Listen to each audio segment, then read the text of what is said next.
All right. We're gonna, you know what? I have something popping up on the screen, and unmute, I guess. Okay. All right, there we go. There you All go. right. Okay. All right. So what we're going to be doing for you today is our new project, and that's called The Doc and the Chef, and it's actually a YouTube series. We have 16 episodes already filmed, and they come out every other Sunday. And today we have really 3 live episodes that we're going to be doing for you guys. This came about because in my medical practice and in Caryn's work, teaching culinary education, plant-based cooking, we both realized we kept getting the same questions over and over and over. Do plants have protein? If I don't eat meat, where am I getting my protein? And is soy going to cause cancer? And the list goes on. And so that's the reason we developed this program, this YouTube channel. Yeah, because we didn't see anything else like it out on social media, or really, it was either a talking head, a great scientist or researcher, physician, or a chef, a cook, but nobody was putting the 2 concepts together. Right. So that's what we're doing today. All right. Let's get started. Get started. Okay, so Jim, you know that I'm going through this new workout routine, trying to just get a little chiseled, get ready for summertime. And so I'm at the gym pretty often, and I'm really, hitting the weights. So, but I also have, I have this monthly get together with my girlfriends. We like to go out and eat and find new restaurants. So last week, we figured out which restaurant we were going to. I looked up the menu online, and we sit down and everybody gets their food, and I'm the only plant-based person in my group. And so everybody gets these beautiful dishes, and I get this lentil soup. And I was so excited, I just was drooling. I was so excited for this soup. And my girlfriend to my left says, Caryn, I know what kind of workout routine you are going through right now. Right. And there is no way that there is enough protein in that lentil soup to sustain your workouts. So what gives? Well, Caryn, I hear that all the time. I hear it from athlete friends of mine. I hear it from patients. When they hear I'm plant-based, the first thing they ask, where do you get your protein? Well, guess what? Plants have protein. That's what I tried to tell them. So if you really think about it, right? So you eat a piece of steak or a hamburger for protein. Where did that protein come from? It came from the grass that the cow ate, right? You eat a piece of chicken. Where did that come from? It came from the seeds and maybe a few bugs that the chicken ate, right? And so plants have protein. Now, 10,000 years ago, there may have been a survival advantage for our ancestors to get concentrated animal fat and protein from meat, animal foods, because they needed to get big and strong, get away from the leopard, and find a mate and pass on their DNA before they die of some infectious disease.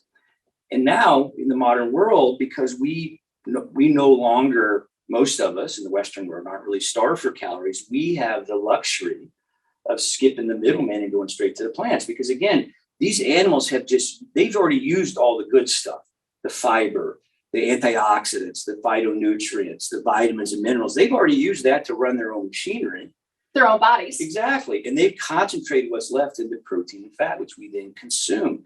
And so, and we know that many chronic diseases that we see today are associated with the underconsumption of plant-based foods and the overconsumption of these animal foods.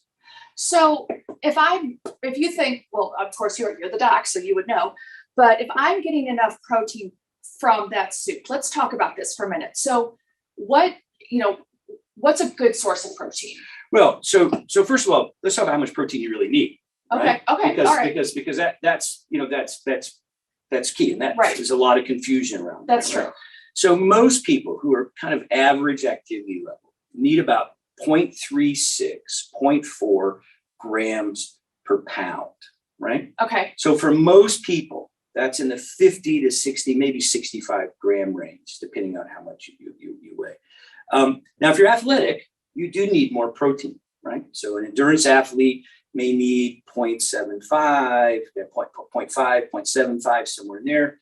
A strength training athlete might need up to one gram per pound. 1 gram. Yeah. A one-to-one ratio, right. if you're exactly. really hitting the gym really hard, harder than me. Right. Yeah. I'm talking about NFL football players, marathon runners. Yeah. But guess what? So a few years ago, as you know, to celebrate my turning 60, I fortunately unsuccessfully tried to kill myself.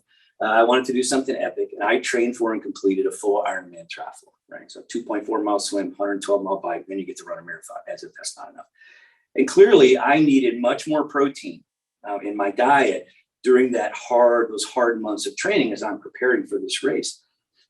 So a whole food plant-based diet has about 75% unrefined carbs. It's about 15% plant-based protein and about 10% fat, so very low fat. So if you do the math backwards for someone like yourself, right? And say you're eating 1,800 calories a day, somewhere in there. And so if you take 15% of that and do the math backwards, that's going to put you almost exactly where you need to be, right? Now, I'm training for an Ironman. Yeah. I'm not eating 1,800 calories a day. I'm eating 3,600 calories a day, 4,000 calories a day. So what happened to my protein intake? Well, your protein intake went up. It doubled. Because your calories Exactly. So it's not protein we need to worry about, it's calories. Right. As long as you're getting enough calories to sustain the kind of physical activity you're doing, you will get enough protein. Okay, so yeah, because it's not like you can go down the protein aisle of a grocery store. Right. You're getting your calories, right? That's exactly right. Okay. So then let's talk about types of protein. Right. Okay, so actually, no, let me ask you this. What happens, because listen, marketing everywhere says protein this, protein that, get more protein, get more protein. So what happens if we get too much protein? Right, that's a great question. And there are consequences.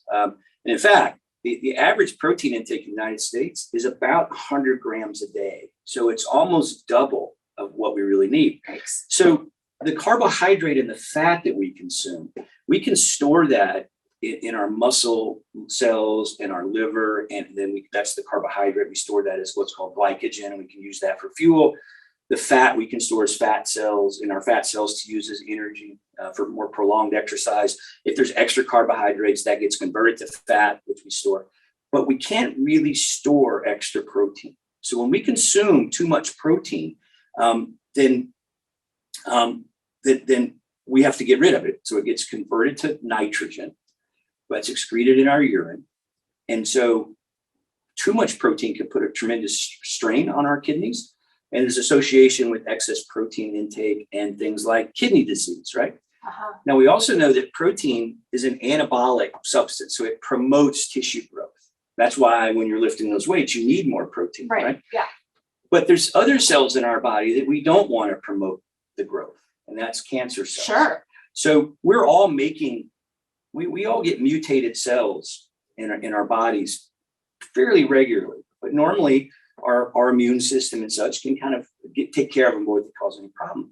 But you can imagine when we consume too much protein, it stimulates a hormone called insulin growth factor 1, which can promote those cancer cells to divide, which is something we don't want. In fact, there was a very interesting study a few years ago in the journal Cell Metabolism that looked at middle-aged men and protein intake. And the men with the highest animal-based protein had a 75% greater risk of cancer. What was interesting about that, though, when the protein was mainly from an animal source, the risk wasn't nearly as high; it was almost negated. And there's some theories around that. And again, it has to do with which proteins stimulate this IGF, which amino acids stimulate this IGF-1. So really, it is more dangerous, if you want to use that word, to be eating animal-based protein versus plant-based protein. That's exactly right. And so, one of the arguments for a long time in this whole protein controversy is that you'll hear this, right? That plants don't have complete protein. Yes, all the time. I still hear this. Yeah, they're not complete proteins, right? So what that means is proteins are made up of individual amino acids.